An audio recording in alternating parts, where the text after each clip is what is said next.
Hello friends, आज की इस नई वीडियो में हम बनारस हिंदू यूनिवर्सिटी यानी BHU का ये क्वेश्चन पेपर है। तो आज की इस वीडियो में हम क्वेश्चन पेपर को सॉल्व करेंगे। तो यहाँ देख सकते हैं ये क्वेश्चन पेपर है MSc फिजिक्स का है। ये आप यहाँ देख सकते हैं MSc फिजिक्स। तो ये जो इंट्रेंस एग्जाम होता है MSc फिजिक्स में एडमिशन के लिए 2019 में 2019 का ये क्वेश्चन पेपर है। और यहाँ पर देख सकते हैं जो पेपर पैटर्न है, यहाँ पर जो सिलेक्शन मार्क्स है, टोटल जो मार्क्स है वो 360 का है, यानी मैक्सिमम मार्क्स इसमें 360 है। और यहाँ पर जो निगेटिव मार्किंग इसमें है -1 का निगेटिव मार्किंग है। और ये MCQ टाइप क्वेश्चन पेपर है, MCQ टाइप क्वेश्चन है। और यहाँ पर जो नंबर ऑफ क्वेश्चन है टोटल वो 120 क्वेश्चन है। और यहाँ पर जो ये क्वेश्चन पेपर है ये ऑनलाइन क्वेश्चन पेपर हुआ था, यानी ऑनलाइन पेपर हुआ था। तो चलिए देख लेते हैं इसका हम सोल्यूशन। तो ये BHU MSc फिजिक्स का 2019 का ये क्वेश्चन पेपर है। और आज की इस वीडियो में हम इसके कुछ क्वेश्चन के सोल्यूशन देखेंगे। तो इसमें टोटल 120 क्वेश्चन है। तो आज की इस वीडियो में हम कुछ क्वेश्चन के ही सोल्यूशन देखेंगे। तो चलिए देख लेते हैं। फर्स्ट क्वेश्चन हमारा है, क्वेश्चन नंबर 1 है। और यहाँ आप देख सकते हैं यहाँ पर जो करेक्ट मार्क्स है वो 3, यानी अगर आप क्वेश्चन का आंसर सही देते हैं तो आपको 3 मार्क्स मिलता है। अगर आप रॉन्ग आंसर देते हैं या आपका क्वेश्चन गलत हो जाता है तो आपके -1 मार्क्स आपको मिलेगा, यानी आपके जो मार्क्स है उसमें से आपके 1 नंबर कम कर दिया जाएगा। नेगेटिव मार्किंग क्वेश्चन पेपर है ये, यानी अगर आप एक क्वेश्चन सही करते हैं तो आपको 3 मार्क्स मिलेगा। अगर आप एक क्वेश्चन रॉन्ग करते हैं तो आपको -1 मार्क्स मिलेगा। तो चलिए हम क्वेश्चन के आंसर देख लेते हैं। तो फर्स्ट क्वेश्चन है when a wire is stretched to double its length, यानी एक वायर है उसकी लेंथ को हम खींचकर डबल कर देते हैं। तो इसमें 4 ऑप्शन है। ऑप्शन फर्स्ट है इट्स रेडियस इज हार्ड, यानी उसकी जो रेडियस है वो कम हो जाएगी, आधी हो जाएगी। ऑप्शन 2 है longitudinal strain is unity. Option third है stress is equal to 2 times Young modulus. और ऑप्शन 4 है Young modulus is equal to thrice the energy per unit volume. तो देखते हैं इसमें कौन सा ऑप्शन इसका सही होगा। तो जो वायर है उसकी लेंथ को हम डबल कर देते हैं, यानी उसकी जो स्टार्टिंग में लेंथ L है और फिर उस L डैश है उसकी जो दोबारा लेंथ हम खींच करके उसकी लेंथ डबल कर दिए हैं। तो जो L डैश की वैल्यू हो जाएगी वो 2L हो जाएगी। और यहाँ पर जो पहले जो उसकी लेंथ थी तो L थी और जो L डैश है वो 2L थी। तो हम इसका स्ट्रेन निकालेंगे। तो स्ट्रेन कैसे निकालते हैं हम? स्ट्रेन निकालते हैं डेल्टा L/L। तो यहाँ पर जो स्ट्रेन आ जाएगा, स्ट्रेन इक्वल टू जो उसकी लेंथ है डबल कर दिया गया है तो हो जाएगा वो 2L/ जो स्टार्टिंग की लेंथ थी वो L था। तो यहाँ से जो स्ट्रेन आ गया, स्ट्रेन की वैल्यू यहाँ पर 2 आ गया। और जो यंग मॉडुलस फार्मूला होता है, Young modulus Y equal to होता है स्ट्रेस अपॉन स्ट्रेन। तो स्ट्रेन की वैल्यू हमने निकाला यहाँ पर 2। तो यहाँ पर जो आ जाएगा जो स्ट्रेस की वैल्यू आ जाएगी, यहाँ पर से हम स्ट्रेस निकालेंगे तो स्ट्रेस जो है वो 2 टाइम्स ऑफ यंग मॉडुलस है। तो इसमें देख लेते हैं ऑप्शन कौन सा मैच कर रहा है। तो क्वेश्चन नंबर फर्स्ट का ऑप्शन इसका 3 इसका करेक्ट आंसर है। यहाँ पर देख सकते हैं आप जो ऑप्शन है stress is equal to 2 times Young modulus, यानी जो यंग मॉडुलस का 2 टाइम्स है वो स्ट्रेस के इक्वल होगा। तो यही हमने सॉल्व किया था। यहाँ पे जो स्ट्रेन की वैल्यू है, स्ट्रेन की वैल्यू सॉल्व करने पर 2 आ रहा था। स्ट्रेन जो उसकी लेंथ है तो फाइनल लेंथ है 2L, उसको L थे स्टार्टिंग में, और जो फाइनल लेंथ है उसको दुगना कर दिया गया तो 2L हो गया। और जो स्टार्टिंग की लेंथ थी वो L था। यहाँ पर जो स्ट्रेन आया था स्ट्रेन इक्वल टू 2। और जो यंग मॉडुलस फार्मूला होता है Young modulus equal to stress upon strain. तो स्ट्रेन की वैल्यू हम 2 रख देंगे। तो जो स्ट्रेस है, स्ट्रेस इक्वल होगा 2 टाइम्स ऑफ यंग मॉडुलस के। तो क्वेश्चन नंबर फर्स्ट का ऑप्शन थर्ड इसका करेक्ट आंसर हो जाएगा stress is equal to 2 times Young modulus. अब देख लेते हैं नेक्स्ट क्वेश्चन। आई होप ये क्वेश्चन आपको समझ में आया होगा कैसे हमने इसको सॉल्व किया। नेक्स्ट क्वेश्चन है, क्वेश्चन नंबर 2 है the path of a particle situated on the rim of a wheel moving along a surface wheel is rotating as observed by an observer standing on the earth near the wheel will be option first circular, option 2 linear, option 3 cycloidal, option 4 elliptical। तो जो path होगा वो path circular path होगा। तो question number 2 का option first इसका correct answer हो जाएगा सर्कुलर, यानी जो path of a particle situated on the rim, यानी कोई रिम है रिम पर अगर हम एक पॉइंट लेते हैं तो इसका जो एक सरफेस के अलॉन्ग ये सरफेस में मूव कर रहा है तो इसका जो पाथ हो जाएगा आप देख सकते हैं ये पॉइंट यहाँ पर था, फिर ये गोला जो रिम है ये ऐसे आ जाएगा। तो यहाँ पर जो ये है ये पॉइंट है धीरे धीरे ऐसे आएगा नीचे की तरफ, मतलब ये साइक्लॉइड पाथ बनेगा, ये सर्कुलर होगा। तो इसका जो पाथ है वो सर्कुलर आएगा। तो क्वेश्चन नंबर 2 का ऑप्शन फर्स्ट इसका करेक्ट आंसर होगा। नेक्स्ट क्वेश्चन देख लेते हैं। क्वेश्चन नंबर 3 है the acceleration of a frame of reference fixed on the earth surface at the equator and rotating with the earth once a day will be. 4 option given है 1 2 3 4। तो question number 3 का option इसका 2 correct answer हो जाएगा 0.04 metre पर second square. जब आप इसको सॉल्व करेंगे तो आपका ऑप्शन 2 मैच करेगा। नेक्स्ट क्वेश्चन देख लेते हैं। अगला क्वेश्चन है क्वेश्चन नंबर 4 है, if A particle is fixed on A rotating frame of reference the fictitious force acting on the particle will be option first Coriolis force only, option 2 centrifugal force only, option 3 Coriolis as well as centrifugal force, option 4 none of these। तो question number 4 का option 3 इसका correct answer होगा Coriolis as well as centrifugal force. अब देख लेते हैं next question. अगला question है क्वेश्चन नंबर 5 है, a particle collides elastically with another particle at rest if the masses of the particle be m1 and m2 respectively, then the fraction of kinetic energy transferred to the second will be maximum when m1 m2 upon m1 equal to 1, option 2 है m2 upon m1 equal to 2, option 3 है m2 upon m1 equal to 0.5, option 4 है m2 upon m1 equal to 3। तो question number 5 का option first इसका correct answer हो जाएगा, यानी जब m2 और m1 दोनों इक्वल होंगे तो वहाँ पर मैक्सिमम काइनेटिक एनर्जी ट्रांसफ़र होगी। तो क्वेश्चन नंबर 5 का ऑप्शन 1 इसका करेक्ट आंसर हो जाएगा, यानी जो देन फ्रैक्शन है काइनेटिक एनर्जी जो ट्रांसफ़र करते to the second will be maximum होगी। कब मैक्सिमम होगा? जब m2 अपॉन m1 की वैल्यू इक्वल होगा 1 के।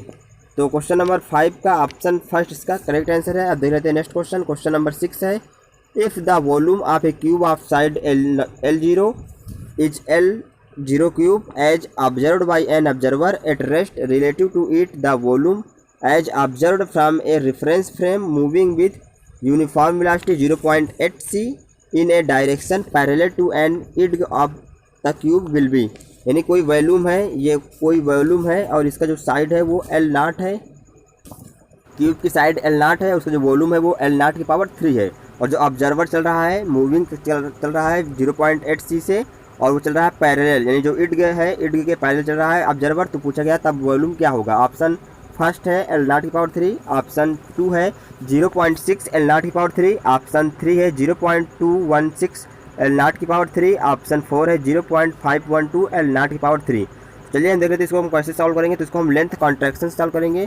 तो जो length contraction L equal to L0 से फार्मूला होता है √1 minus v square upon c square से, यानी पहले हम साइड निकाल लेंगे, साइड निकालने के बाद हम क्यूब का वॉल्यूम निकाल लेंगे। तो यहाँ पर L equal to L0 √1 minus v square upon c square. तो यहाँ हम L डैश की वैल्यू निकालेंगे, यानी जो इसकी एड की लेंथ है L0 ही है तो L0 ही रख देंगे। √1 माइनस जो V है, V यहाँ पर स्पीड है और वो 0.86 चल रहा है, तो 0.8 का स्क्वायर कर देंगे इंटू सी स्क्वायर। तो सी स्क्वायर को हम लिख देते हैं सी स्क्वायर और इसको अपान में करेंगे सी स्क्वायर से, तो सी स्क्वायर से सी स्क्वायर कैंसिल आउट हो जाएगा। और यहाँ से हम L, ये इसको आप L डैश भी कर सकते हैं, L डैश, तो इसकी वैल्यू आ जाएगी 3/5 L0। तो जो L डैश की वैल्यू आ गई वो 3/5 इंटू L0 आ गया। इसको हम कैसे निकालें? जो L dash equal to L0 upon root जो बना था 0.8 का स्क्वायर, तो इसको हम स्क्वायर करेंगे तो हो जाएगा ये 0.64। तो इसको हम दशमलव को हटाएंगे तो हो जाएगा 64/100। तो जब आप इसको और सॉल्व करेंगे तो हो जाएगा ये L0 इंटू, इसको अगर रूट में आप लिखेंगे तो 100 LCM ले लेंगे तो हो जाएगा 100 माइनस 64, तो यह आ जाएगा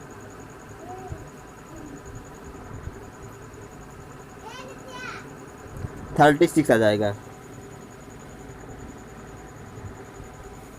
इसको आप थोड़ा और इसको सॉल्व करेंगे तो ये आ जाएगा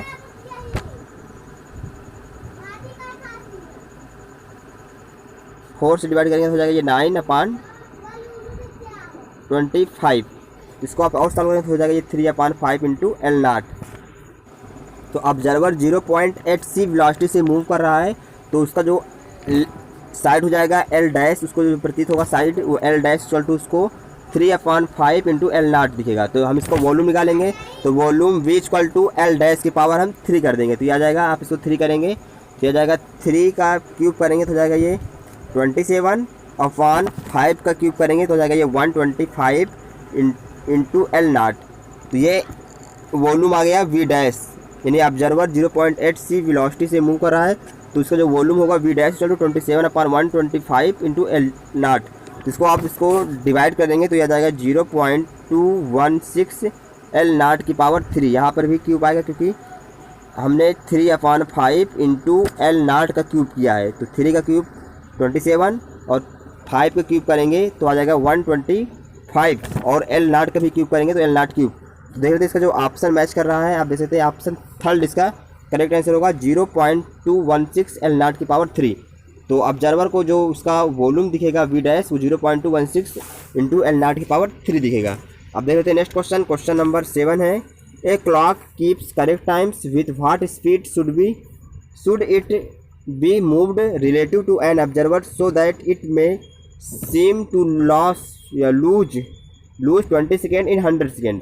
तो 4 ऑप्शन गिवन है। चलिए देखते हैं इसको हम कैसे सॉल्व करेंगे। तो इसको भी हम सॉल्व करेंगे। इसका जो फार्मूला लगाएंगे हम t = t डैश √1 - v² अपान c² से।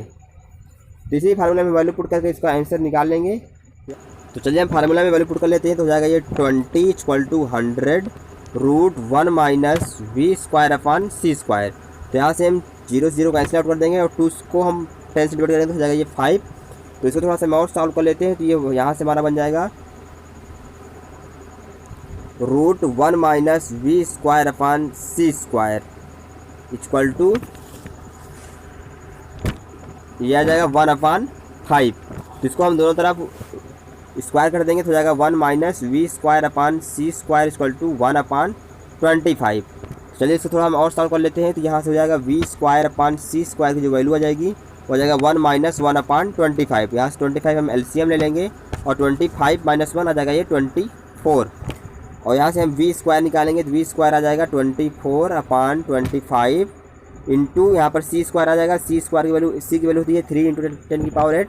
तो यहाँ पर हम 3 × 10 की पावर 8 का स्क्वायर करेंगे तो हो जाएगा ये 3 का स्क्वायर करेंगे तो 9 इंटू 10 की पावर 8 का स्क्वायर करेंगे तो हो जाएगा 10 की पावर 16। इसको थोड़ा हम और सॉल्व करेंगे तो हो जाएगा v² इक्वल टू हो जाएगा 8.1 इंटू 10 की पावर 16। तो यहाँ से हम v निकालेंगे तो इसको रूट में ले लेंगे तो हो जाएगा ये 8.1 को लिख लेंगे 81/10। तो इसको हम और सॉल्व करेंगे तो हो जाएगा ये 9/√10 इंटू 10 की पावर 8। यहाँ पर हमने वर्गमूल ले लिया दोनों तरफ और 8.1 को हम लिख सकते हैं पॉइंट हटा के नीचे 10 ले सकते हैं और ये रूट में करेंगे तो √81 तो रूट के बाहर आ जाएगा 9 और अपान √10। तो यहाँ से जो v इक्वल टू आ गया 9/√10 इंटू 10 की पावर 8। तो यहाँ से हम इसको और सॉल्व कर लेंगे तो यहाँ पे जो v की वैल्यू आ जाएगी सॉल्व करेंगे आप तो आ जाएगा 3 इंटू 10 की पावर 8। तो इस क्वेश्चन का ऑप्शन 4 इसका करेक्ट आंसर होगा क्योंकि यही इसके आसपास आ रहा है। और ये ऑप्शन 1, ऑप्शन 2, ऑप्शन 3 ये बहुत ही कम वैल्यू है। तो ऑप्शन 1, 2, 3 नहीं हो सकता और ऑप्शन 4 इसका करेक्ट आंसर होगा। अब देख लेते हैं next question. Question number 4 question number 8। तो क्वेश्चन नंबर 8 है with what velocity an electron should move so that it's kinetic energy equals it's rest mass energy. तो हमसे क्वेश्चन पूछा गया है अगर rest mass energy kinetic energy equal है तो वेलोसिटी और प्रकाश चाल सी में क्या रिलेशन होगा। तो इसके लिए 4 ऑप्शन गिवन है। ऑप्शन फर्स्ट है 2/3 इंटू सी। ऑप्शन सेकेंड है √3/4 इंटू सी। ऑप्शन थर्ड है √3/2 इंटू सी। ऑप्शन 4 है c/2। तो क्वेश्चन हमसे कह रहा है विथ व्हाट वेलोसिटी यानी वेलोसिटी क्या होगा इलेक्ट्रॉन की should moves that it's kinetic energy यानी जो काइनेटिक एनर्जी है वो इक्वल है इट्स रेस्ट मास एनर्जी। इसकी जो रेस्ट मास एनर्जी है रेस्ट मास एनर्जी की इक्वल है काइनेटिक एनर्जी। तो काइनेटिक एनर्जी का जो फार्मूला होता है m - m0 c² m0 c² equal to rest mass energy. तो रेस्ट मास एनर्जी होती है इलेक्ट्रॉन के लिए वो m0 c²। तो इसको हम सॉल्व कर लेंगे और जो भी आंसर होगा आप और यहाँ पर एक फार्मूला और आपको यूज करना पड़ेगा। m की जो वैल्यू होती है वो m0/√1 - v² अपान c² होता है। तो रियलिस्टिक काइनेटिक एनर्जी हमने लिख लिया था m - m0 c² और जो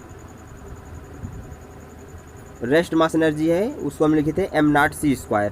तो यहाँ पर हम m की वैल्यू रख देंगे m0/√1 - v² अपान c² माइनस m0। यहाँ से c² हम c² कैंसिल आउट कर देंगे तो ये हो जाएगा ये m0। तो यहाँ से m0 कॉमन लेकर दोनों तरफ से इसको काट देंगे तो हो जाएगा ये 1/√1 - v² upon c² minus 1 equal to 1। तो इसको हम थोड़ा और सॉल्व करेंगे हो जाएगा ये 1/√1 root 1 minus v square upon c square equal to 2, यानी 1 था, इधर -1 को हम ट्रांसफर कर दिए, इधर ले जाएँ तो 1 + 1 तो हो जाएगा 2।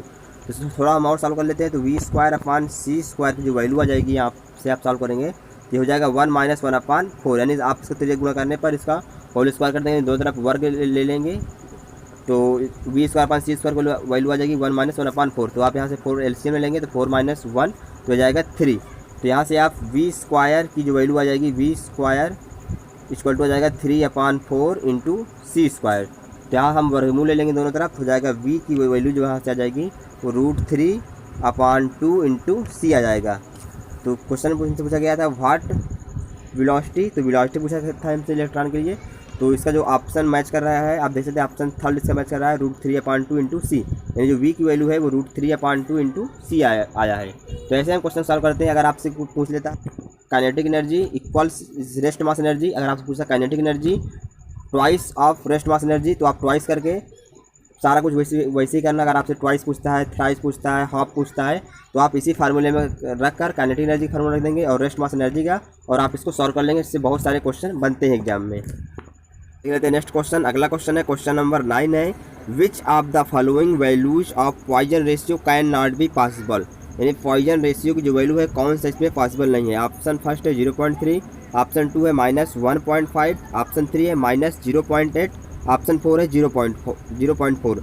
जो पॉइजन रेशियो की वैल्यू होती है, पॉइजन रेशियो को हम सिग्मा से लिखते हैं, और जो सिग्मा की वैल्यू होती है, जो पॉइजन रेशियो की जो वैल्यू होती है वो कभी भी -1 से ज़्यादा नहीं होती है। -1 के बराबर हो सकती है या फिर -1 से कम होगी, कभी भी -1 से बड़ी नहीं हो सकती, और ये +1 से भी कभी बड़ी नहीं हो सकती है, इसके बराबर हो सकती है।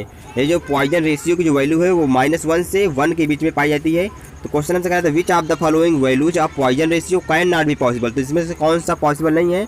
तो पॉइजन रेशियो की वैल्यू कभी भी -1 से बड़ी नहीं हो सकती है। तो आप देख सकते हैं जो ऑप्शन 2 है -1.5 जो कि 1 से बड़ी है, तो ऑप्शन 2 पॉइजन रेशियो की वैल्यू पॉसिबल नहीं हो सकती है, और ऑप्शन 1, 3 और 4 ये तीनों ही पॉसिबल वैल्यू हो सकती हैं।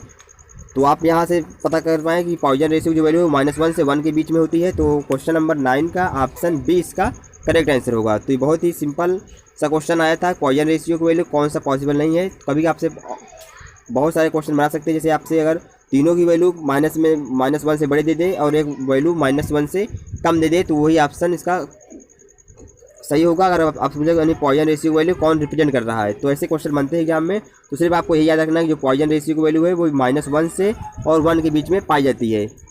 तो क्वेश्चन नंबर 9 का ऑप्शन बी ऑप्शन 2 इसका करेक्ट है, यानी जो पॉसिबल नहीं है वो -1.5 है। अब देख लेते हैं नेक्स्ट क्वेश्चन।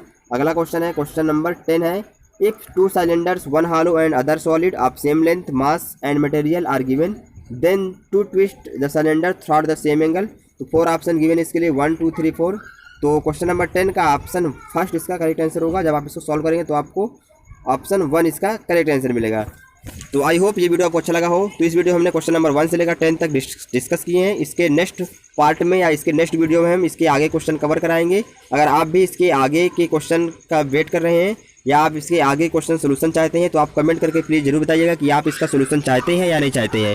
अगर आपका कमेंट आता है तो हम बहुत जल्द इसके नेक्स्ट वीडियो लाने की कोशिश करेंगे, और नेक्स्ट वीडियो में हम इसके आगे क्वेश्चन डिस्कस करेंगे। टोटल 120 तक क्वेश्चन हम डिस्कस करेंगे। तो आप कमेंट करके जरूर बताइएगा, और आप चैनल को सब्सक्राइब जरूर कर लीजिए, ताकि जब भी इसका पार्ट सेकेंड वीडियो है यानी इसके हम क्वेश्चन नंबर 11 से आगे क्वेश्चन डिस्कस करें, तो सबसे पहले उसका नोटिफिकेशन आपको मिल सके और सबसे पहले वो वीडियो आप देख पाए। तो आप चैनल को सब्सक्राइब करना बिल्कुल भी मत भूलिएगा। अगर आपकी क्वेरी है किसी और वीडियो पर या किसी और टॉपिक पर वीडियो पाने की, तो आप ये भी कमेंट बॉक्स में जरूर बताएं, तो हम नेक्स्ट वीडियो उसी पर लाएंगे। तो इस वीडियो में इतना ही, मिलेंगे आपसे बहुत जल्द किसी नेक्स्ट वीडियो में।